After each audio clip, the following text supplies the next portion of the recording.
hate that. Ooh, you're going to hate that. The adventure is greater than my need to be self-employed. My LSD trip, my look-see side. You've got to go out there and you've got to sell yourself. You're entitled to nothing. I went home and my brother said, change your mind, it's really fine. My heart was already moved.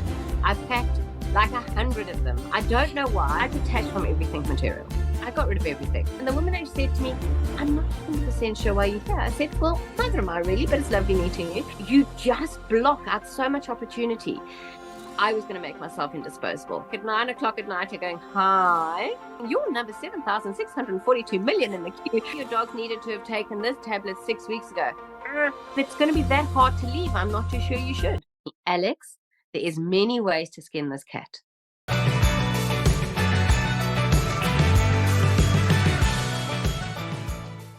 Welcome to Alex Asman, and thank you very much for being prepared to share your experience with us, Alex.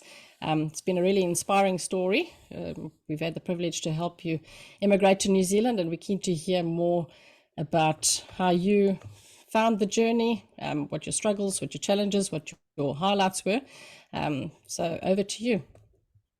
Thanks, Dom. Where I think I'd like to start is the reason why I immigrated to New Zealand, and that is the fact that I never ran away from South Africa. I appreciate there's a lot of people who feel that there isn't opportunity there.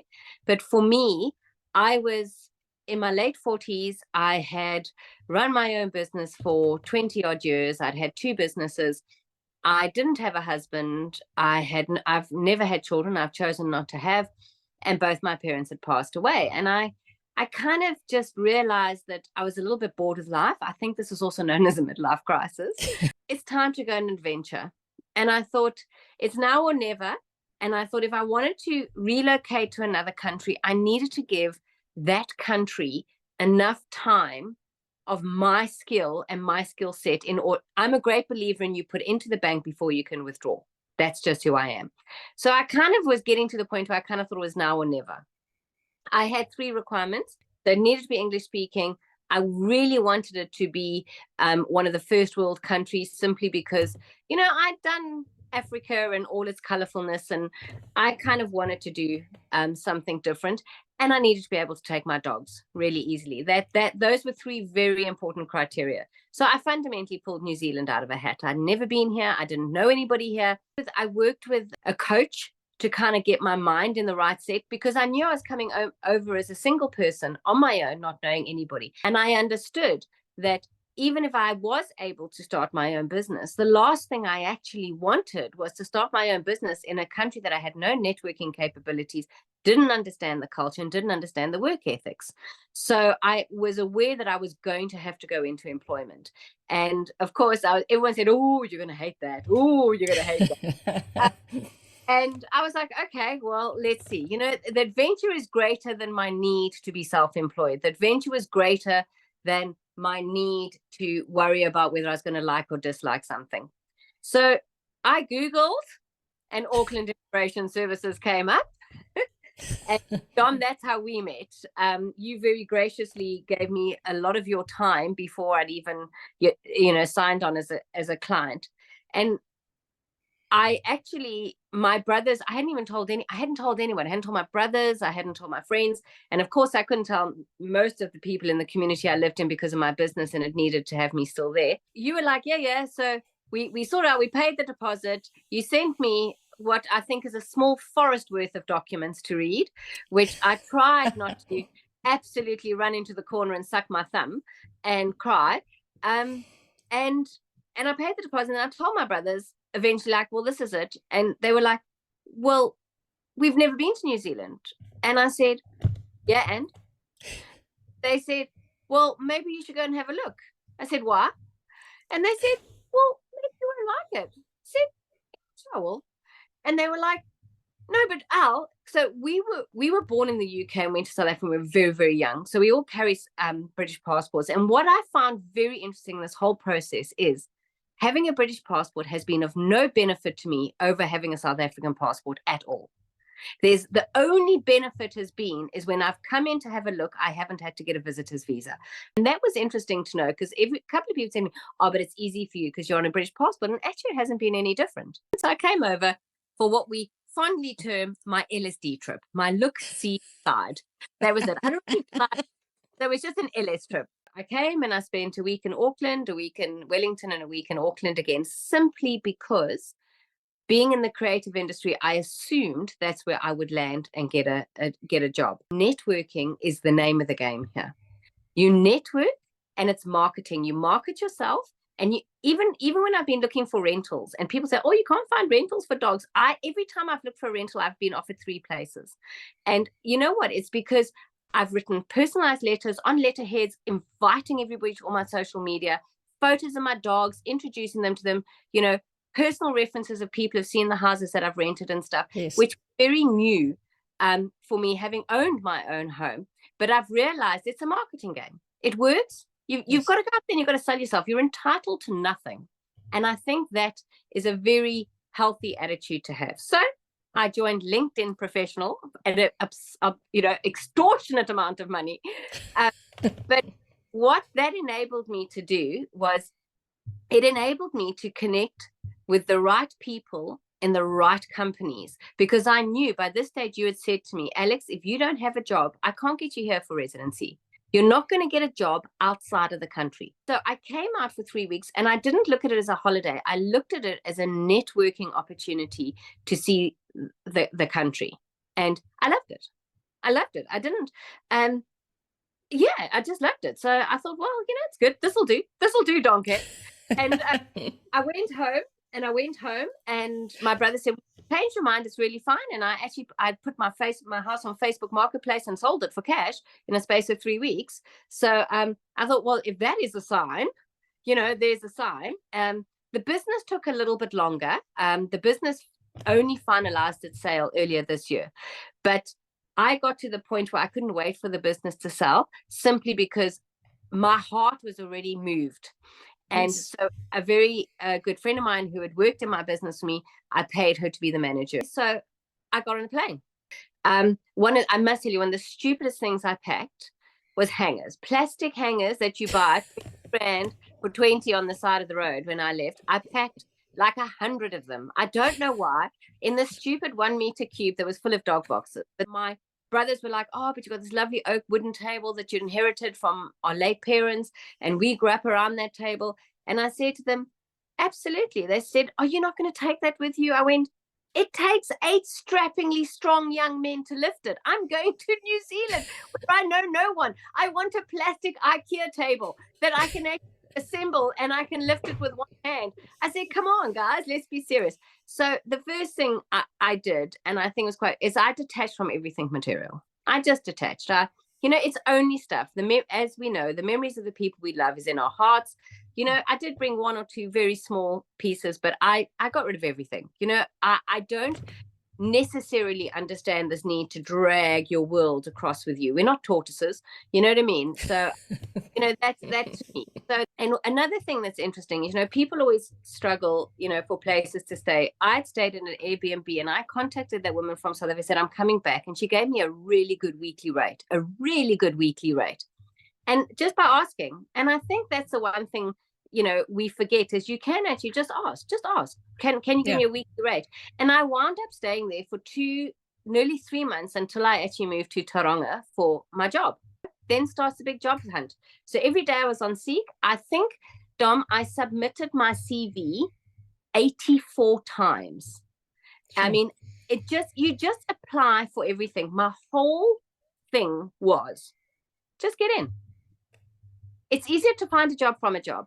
So I wasn't looking for the perfect job. I wasn't looking for the job that I felt I was entitled to do. I was applying for jobs to fold T-shirts in like department stores, because I could do that, Yes.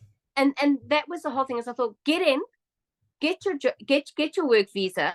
Once you're in, then get fussy. Then start coloring in. At the moment, we just need the outlines. And I got hold of recruiting agents, and I actually saw them when I came off my LSD trip. And the one lady was so rude. She said to me, "Yeah, why don't you phone me when you really do come back?" I was like, "Okay, boom."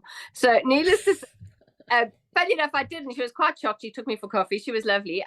She never placed me. The other lady did, and this lady still contacts me today if she needs any help. So You never know where you know people. I have a philosophy in life: never say no. Because when you say no, you shut a door, and you never know where that door leads to. So I got here and someone said to me, oh, New Zealand Fashion Week's happening. Why don't you volunteer? So I went, yeah, I'm doing nothing. I'll volunteer. So I volunteered on the VIP desk, making announcements of, of all these names and places I hadn't even heard of. I've only been here like 4 weeks. And I had to make announcements to the masses. Someone said, oh, they're doing a course on this. Why don't you? I went, yeah, why not? You never know who you're going to meet. If I could offer advice, I would say to people, come with an open mind. Don't come with an expectation. An expectation is not going to serve you. An open mind will. So if I'd applied for a job, say something like Country Road, through LinkedIn, when you're on the LinkedIn Professional, you can go and find out who the head of HR is in Country Road or the creative person. And I would send them a personal message going, hi, this is who I am. This is what I've gone. I have applied on Seek, but I thought, if possible, could I please submit my CV privately as well? So immediately they had a double connection with me. I just thought, again, familiarity. A couple of people came back and said, hi, Alex, thanks. You seem a bit high grade for this job, but can we recommend you speak to so-and-so? And every time I was given any form of connection on, I took it. To the point that I remember somebody said, oh, go speak to so-and-so. They're in the advertising industry. That's so far removed from my industry. And I've told them about you. So I phoned up and I went, and the woman actually said to me, I'm not 100% sure why you're here. I said, well, neither am I really, but it's lovely meeting you. And I said, so it felt awkward and it could have been a bit random. And I took 4 buses, I might tell you, in Auckland to get, but you just do it. You just keep going, yes, and keep moving forward. Be a dory. Keep on swimming, keep on swimming. So that was the one thing. You don't know where that's going to lead you, right? That's the thing, is you need it to lead you to be able to finally have the right connection to be able to get the job offer. And 100%. And you know what I find that when you have thought patterns that say to you, excuse me, I won't do this and I won't do that, and I'm overqualified this, you just block out so much opportunity. Running along parallel with this, I was working with you and Letitia, and what we had established was that New Zealand's qualification authority had since decided that they did not recognize my qualification, so I no longer had the points to get in. So what that came down to was, you were very stringent. You said to me, Alex, you need to study something, but only to a level 4. I do not need, because I was like, well, maybe I can go get my degree. Right. Just a level 4 diploma. I want nothing more. Those are the points you needed. I was phoned by this recruiter and said, would you be prepared to move to Taronga? And I was like, one moment, caller, let me see where Taronga is. And I was like, yeah, I'll move to Dunedin. It's a job. I'm getting in. So I said, sure. She goes, it's for a production manager. So Dom, I've never in my life wanted to be a production manager. Every production manager I've ever worked with has been a psycho troll bitch. And I immediately went, nah, I don't want to do it. And they went, Alex, that's so far removed from the thought pattern that you believe in. So I was like, yeah, I'll go to Taronga. I'll have an interview. And I wound up getting the job. I have been there. This year in October will be 5 years. I absolutely love it. I got in. Now, this is also a very important thing, is my original job was a maternity cover, fixed term maternity cover. And I was like, oh, and like someone said, oh, but you need more than that. I said, I'm in like Flynn. That's all that matters. I'm in. I can do this. I can wing it. And I went in with the understanding that I was going to make myself indisposable. I was going to make it that if anybody left, it was because I wanted to leave. No one is going to ask me to leave. My contract was never going to end. It's quite interesting. Every website I read spoke about that Kiwis aren't comfortable really talking about money. And they aren't. They're quite funny. So they said, it's never a good practice in an interview for your very first question to be, what are you paying? There's almost like an unspoken polite rule that you'd get to the end and they go, do you have any questions for us? And you go, could you perhaps tell me what the salary would be? You know what I mean? It's a much softer way. Whereas as South Africans, we're like, oi, we want to know. You know what I mean? So fortunately, I'd been well groomed on that by reading a lot of articles on how to conduct yourself in interviews. Through Seek. I think Seek did them or something. They would send out things saying, top tips for interviewing, and they are handy. You should listen to them. They were really good. So I went for my interview, went for my second interview. They phoned up Rosina and they said, okay, she's got the job. And Rosina said to me, well, what salary did you discuss? I said, I never discussed the salary. Now, before I left South Africa, I had budgeted X amount of money so that I could live for 6 months in New Zealand. Okay. I appreciate I was on my own.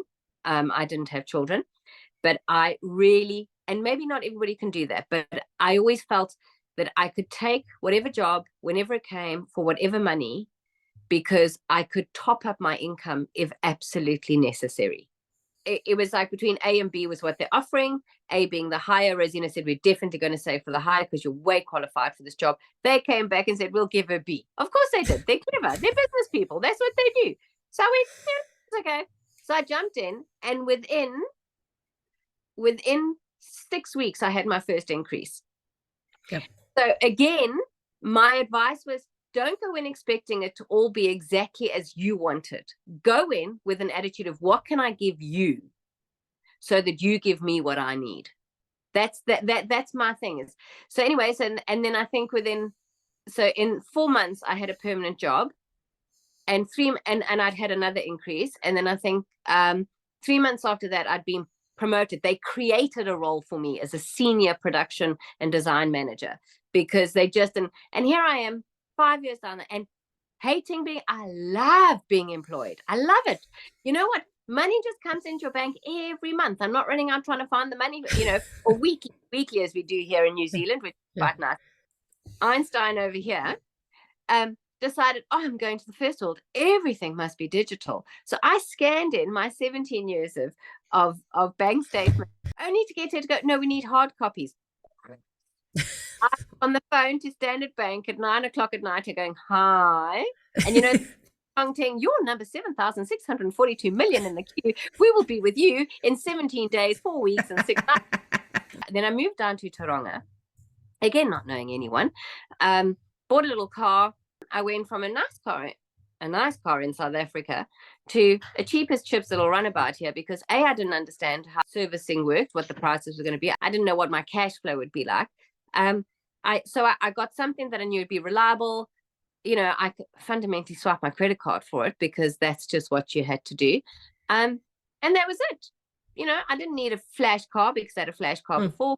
I moved here. I flattered, which was very strange for me. I didn't realize how common it was. In fact, my brothers were like, that is so weird. Where I rented a room from somebody in their house. As a 50-year-old woman, that was quite strange. But that was great. It was a good stepping stone. We had the great COVID lockdown, so I got down here just in time. But I met my next door neighbor, who is still my nearest and dearest friends. And I have this massive group of friends now. I still love my job. I mean, my dogs came over in the December, which was amazing. That is another entirely separate set of hoops you've got to jump through. And that is a bit of a juggle as well. But again, you just do it. You get another email going, but we need this piece of paper. Okay. Ding, ding, ding, and you go find it. Oh, yeah, but now your dogs needed to have taken this tablet 6 weeks ago. Okay. And you go get the tablet and you make sure your dogs take it 6 weeks ago. So, yeah, so that was my journey, Dom. As you know, I'm very, very happy here.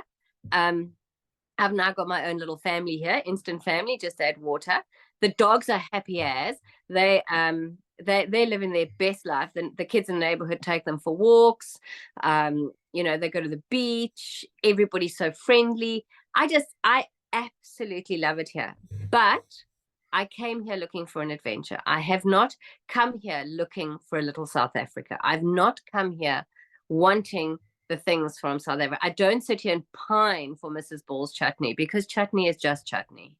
Yeah, if you can get your hands on a bit of Mrs. Ball's, great. And you can. We have South African shops everywhere. So my advice to anybody who's wanting to move here is, do a gear change in your head. Don't make it a desperate gallop or run. Turn it into an adventure, turn it into something exciting, turn it into an experience to learn a different culture, to embrace another culture. You're never going to lose your culture. You're never going to lose who you are. It's who you were. I mean, Dom, you've been here for how long? And your accent's still pretty South African, And I meet people who've been here. And I think I sound South African than they do. And I've only been 5, you know. So I don't think one needs to worry about that. And I think you need to always bear in mind that you're almost a guest, like you're a guest in someone's family. You kind of are coming in to be a guest in someone's country, and they are very welcoming and very loving, but you have to embrace their way, which is a lot slower, a lot less in your face. You know, my brothers and I always talk about how, as South Africans, we'll go, "Hi, have you done da da da da da?" Not in New Zealand. That's not how you do it. Here you do the dance of the trees. So it's like, "Hi, hope you're having a great week. Isn't the weather fabulous? Have you perhaps had an opportunity to look at this thing that I've wanted you to?" Now, South Africans might find that frustrating, but if you embrace it, you will find it's a much more relaxed way of living and a much nicer way of connecting with people. And just keep going, because you're not going to stay in the process forever. It eventually has to get to an end. It has to run out of hoops to jump through.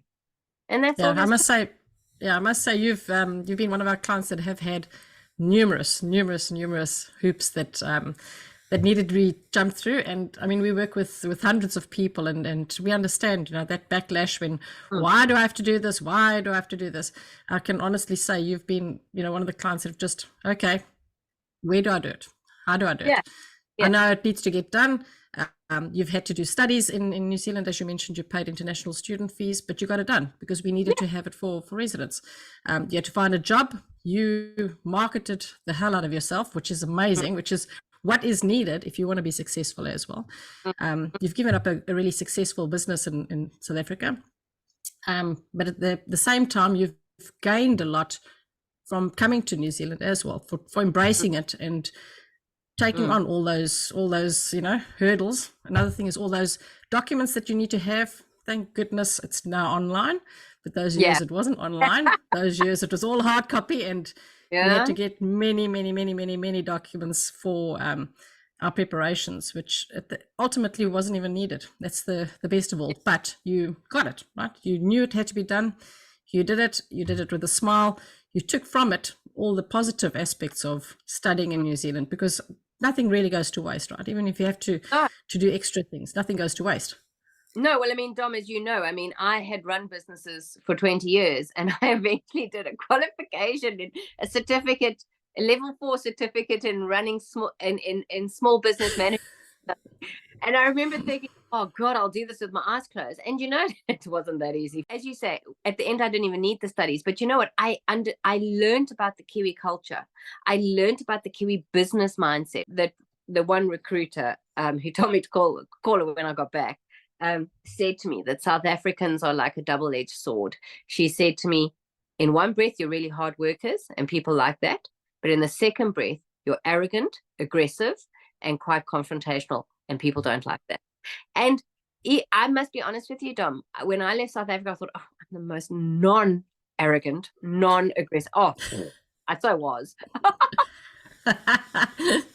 It's the way we do business there. It's the way we it was our culture there.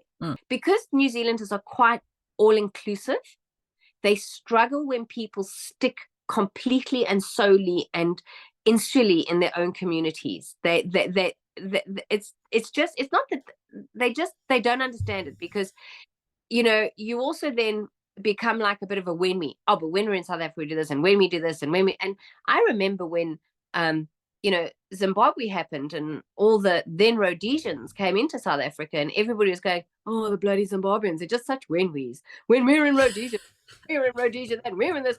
And you know, I hadn't thought about that for years. And then I came to New Zealand, and interestingly enough, one of the things that you must go so-and-so, you must meet so-and-so, they're also from South Africa. I said, that's great. Maybe I'll meet them, maybe I won't. But, you know, I've got friends and I'm making friends, and they don't have to be from a certain country for me to make friends with them. Yeah. And it's quite funny because I started listening, and they said, oh, but when we're in South Africa, we didn't have to do this. And when we're in South Africa, we had to do this. And when we're in South Africa, we could do this. And I'm going, but you're not in South Africa. Stop it. Take off that hat.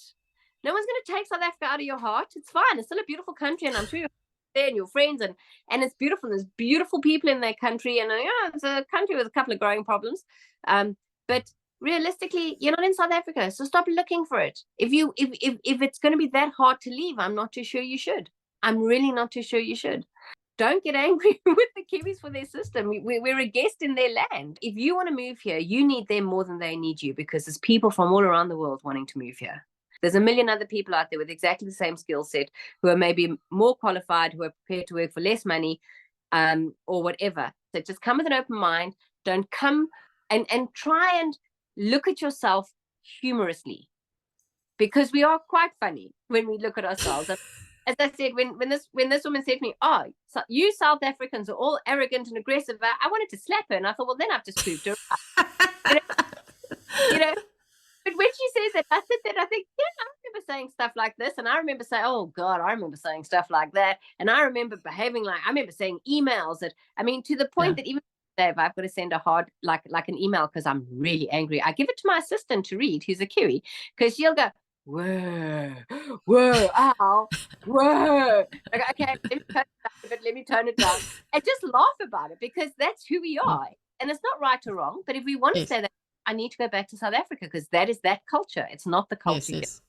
Very different, very different. We are seen as confrontational, but it'll also just be, words that we use, and we may not even mean it, but it's words that are deemed to be confrontational. So that's very wise. Yeah, very wise.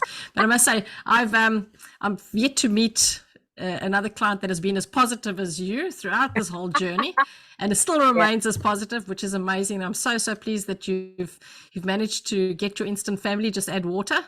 Yes.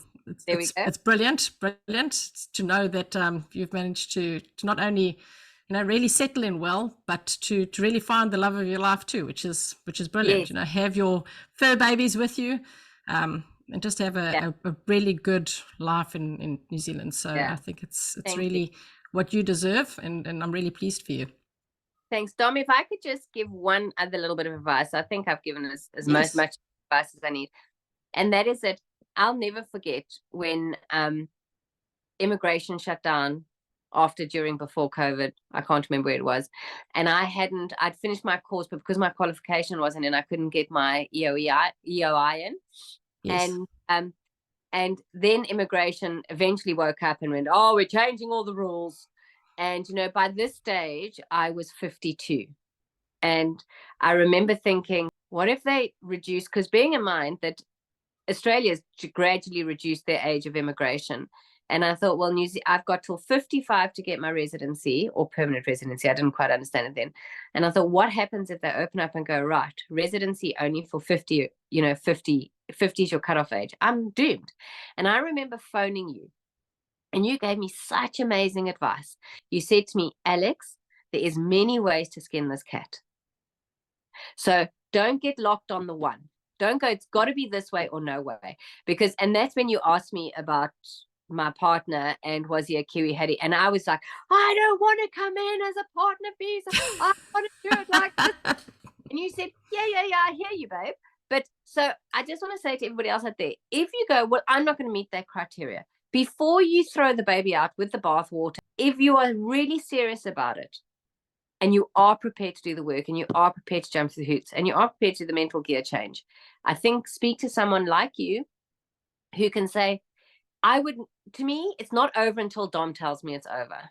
That's it. You know what I mean? And as long as you thought there was an option, then there's an option. So as easy as it is to go down the rabbit hole of despair and woe is me and life is so cruel and I hate my life, don't, until such time as someone who's in the know has said to you, let's think about it.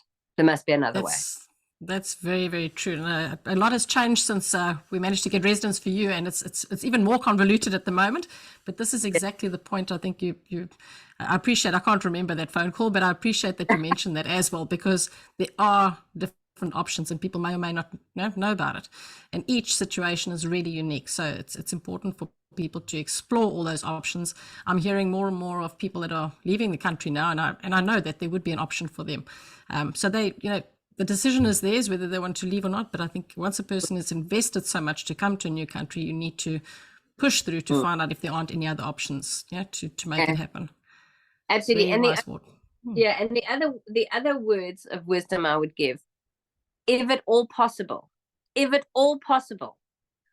I would pay an expert to help you with it, because it's a big jump, and it's a big step, and it's a big amount of admin. And if you're not an admin person, and if you're not someone who can methodically scratch away at something, this will make you go, I can't do this. I'm not qualified. I can't do it.